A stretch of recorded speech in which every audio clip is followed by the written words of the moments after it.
Hey everybody, hello, hello, hello. Hello, hello. Are we making an audience? What are we doing? Hello, hello everybody. Yes, we are building an audience. Love it, love it. That is Nicholas's blanket. Don't talk about it. You know that's where he hangs out, my dog. Where you guys at? It's Tuesday. I'm like 2 minutes late or something like that, but you know, I say 9:15-ish. How you guys? Hey, Arlene. Hey. How are you guys? Hello, hello, hello. Everybody. I see some more people coming in. Hello. Happy New Year, everybody. Hi, cousin. That's my cousin. Hi, Rhonda. Love. More people coming in. Yay. I got a new phone. Hi, Deb Gates. I saw that you have notes on your desk so that you'll be taking notes tonight. Hi, everybody. Yes. So listen, for those of you who missed our vision board party, honey, you missed a party. We had a virtual vision board party and we had ourselves a good time. Anybody that was there, go ahead and give some love. Tell them how the music was on point. And Dr. Nicole was DJ extraordinaire with the help of Yolanda Kay and Lindsay and the team. We worked that out. So if you were not in our vision board party with us, hopefully you are in our community and you see some of the vision boards that are going up. And you have your own vision board that you're doing your thing with and you're working it out. So that happened on the 8th and women have been posting vision boards. Oh, yay, Arlene, it was awesome. Y'all missed it. Y'all really did. I mean, it was all that and then some. We have vision boards that have been posting in our Live Like You Matter community. So if you are not a part of that community, you got to come and join us because we don't want you to miss all the fun. We want you to be a part of the festivities. What is coming up? We are starting group coaching next week. It's going to be off the chain. I hope that if you have not joined us yet, and you are not a part of the group of women that are going to be doing group coaching, that you will make a move on that because time is running short. We start that journey next week. It's been long overdue. Very, very excited. Woohoo! Yes! So we are going to get our goals on and hopefully you will be a part of that conversation with us. I don't know what's happening tonight with Facebook Live. Like, I'm not sure whether I'm looking here or I'm looking at the camera. I'm not really sure. Maybe it's because I have a new phone and I'm kind of feeling myself a little bit because some of my phone challenges of last week are no longer. Hallelujah. I have been delivered from the phone challenges. So excited about that. Let me just say, hi, Miss Warnessa. Let me say tonight we are going to talk. I'm going to do a talk about transition and the nouns of transition. Yes, the nouns. Like when we were in kindergarten and our teacher said, a noun is a person, a place, or a thing. As we moved into 2017, we all transitioned. We moved from one point to the next. We transitioned from 2016 to 2017. And in that transition came a lot of wonderful things, people and places that we all had to deal with. And we are all still dealing with to get to the next point, our next desired point of destination. So I want to talk about the nouns of transition and how you win in the face of some of these nouns. Because if you're going to move from point A to point C, you are going to have to connect with the people, places, and things that are necessary in the transition. I think tonight we're going to talk about the things because the things really deal with things that you can navigate and you can control, if you know to look out for them. Hey there, Cherise. If you know to look out for them, you start to see the things a little differently in your transition. So we'll do part 1 in talking about the things of transition tonight. I'm going to give you 5. We're going to make this real simple. The first one in your thing of transition is use your words. Yes, use your words. Like your kindergarten teacher would say, or like, you say to your nieces and your nephews, they're saying they want something. You're like, use your words, baby, use your words. Yes, use your words. We have to communicate through our transitions. Okay. So if you're having all self-conversation in your transition from there to here, it's not going to be a fun ride.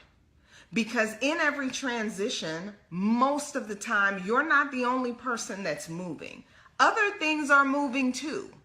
So when we don't communicate, we don't tell people what we need, we don't let people know what's happening, we don't prepare people for the change that is getting ready to take place or the change that we're going after.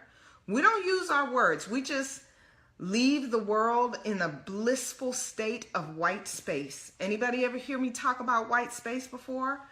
People hate white space, me included. That's this premise that you have a canvas that is clear. It's a white canvas. Most people that have a white canvas, they either want to put it under a bed, put it under a desk, put it behind a stove. They want to put it somewhere because a white canvas will always remind you that it's devoid of color. It needs color, any color. It's unfinished. So when we are in our states of transition, moving from one place to another, and we don't tell people what's happening, we don't tell them what journey, what season, what our needs are, what they can expect from us, what we're going to be doing differently, what we need them to do differently, it's all kind of white space. And think about it. You can pick any color on the spectrum of colors to put on a white canvas. You do not want people in your transition not having a clue as to whether you are in warm colors or cool colors. You need them to know, this is what I'm trying to do. This is when I'm trying to get it accomplished. This is what I'm struggling with in this transition. Hey, I can't land and then fix it. I'm fixing it in the air. That's why certain things look this way.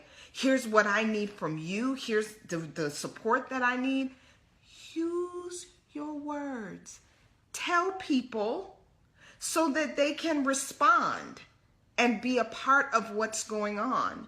You do it by yourself, you endanger some things. First of all, yes, your thoughts are important. But if that is the only thing is what's going on in here, it's not bouncing off of any other source of reality, that's not really a good thing. So you want to let some people in. Remember we talked about perspective being very important in transition. How are you really seeing where you're going? Do you see it clearly, right? You want to know where the sidewalk is, so when you step your foot off of this sidewalk to that sidewalk, your foot gets firmly planted, right? So you want to make sure your perspective is good. And one of the ways you do that is you have to test in a transition what is a feeling and what is a fact. Hey, Maisha. Hey, Garth. You got to test. Oh, Garth, you're probably a cousin. All the beaches are related. It's fabulous. You got to test what's a feeling and what's a fact. Okay, Dr. Nicole, speak English. What do you mean? All feelings are not facts. Transitions are one of those wonderfully cool times where feelings will try to force themselves into being facts, and they're just not always facts. So yes, I can feel like in the next 3 seconds, a rainbow is going to appear in the sky. That doesn't mean that that's going to actually happen. That is a feeling. It is not a fact. But if I start moving everything in my universe around this feeling because I have decided this feeling is factual, it clouds my perspective. So you got to be able to know, because remember, transitions, that uncertainty can make you kind of feel like, okay, I'm feeling this, and because I'm feeling it for real and my feelings are valid, I can feel it in my fingers, I feel it in my toes, I'm angry, or I feel a sense of rage, or I feel a sense of disappointment, or whatever it is. Stop. Breathe. Is this a feeling or is this a fact? Because in transition, like in other times, if it's a feeling, feelings will change on you. They change quick, and you don't want to respond to it as if it's permanent, factual, truth, no other option. And then you figure out it was just a feeling. In your transition, you want to be clear, and you want to have a perspective that can clearly delineate between your facts and your feelings, so you know how to move and how to move most efficiently and effectively. What are the rules of engagement for this transition? A rule is a thing. Feelings, they're things. What are the rules of engagement for this transition? What are rules that you have not lived by that you need to because you're in transition? What are values that maybe you didn't really connect with, but you transition? You need to because of this transition. What are some patterns, patterns you've consistently used in other parts of your life that won't work here because you're moving, you're shifting, you're moving from here to there. So what got you here won't get you there. Deb wants to know, what is number 2? No, this is number 3. Number 2 was feelings not being facts. They're not always facts. So you got to make sure you're clear so your perspective does not get clouded. Number 3 is, what are the morals? What are the rules? What are the patterns that you need to accept and connect with in this transition? Because it's called a transition, everybody, ladies and gentlemen. This is not same old, same old. We're moving from there to there, there to there. Some of the patterns won't work. They're not supposed to. So you've got to look at it with that clear perspective, right? With communicating with other people to be able to delineate, that pattern of procrastination that I've used up to this point, it's not going to work up in here. Right up in this cut, if I'm going to make it from there to here, like we've talked about, I'm going to need to break up with procrastination. I'm not going to be able to use that pattern. It's one of those nouns that's going to cost me too much based on where I'm trying to go. Number 4 would be, what's true? What is the truth? Dr. Nicole, what do you mean by that? So you say you are trying to move from here to here. What is the truth? What is true that really needs to be connected with so that you can really move? That means avoidance is not going to really work in this pocket, right? Because the truth is, do you want to put in the work? What is true? Do you want to put in the work to make this transition? Well, let's start with that. Let's start with the fundamental of truth, because if you are being honest and authentic in truth, the journey just becomes a little bit easier.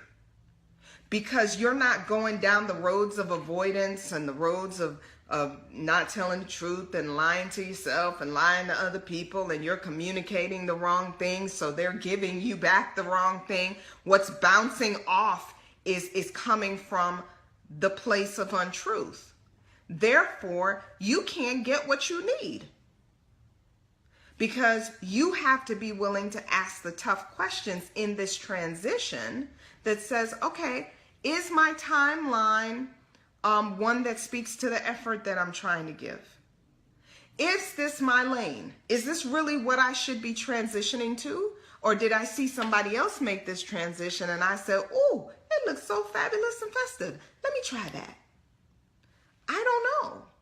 But you know, and when you ask the real question and you allow truth, real truth, to surface, you can build on top of that. Last but not least, just for tonight, what are the coping skills, coping things that you use that work for you and don't work for you? What are they? What are the coping skills that work for you and don't work for you? You will need to know, because they're going to help you manage the transition. Remember, in moving from here to here, you see that bend?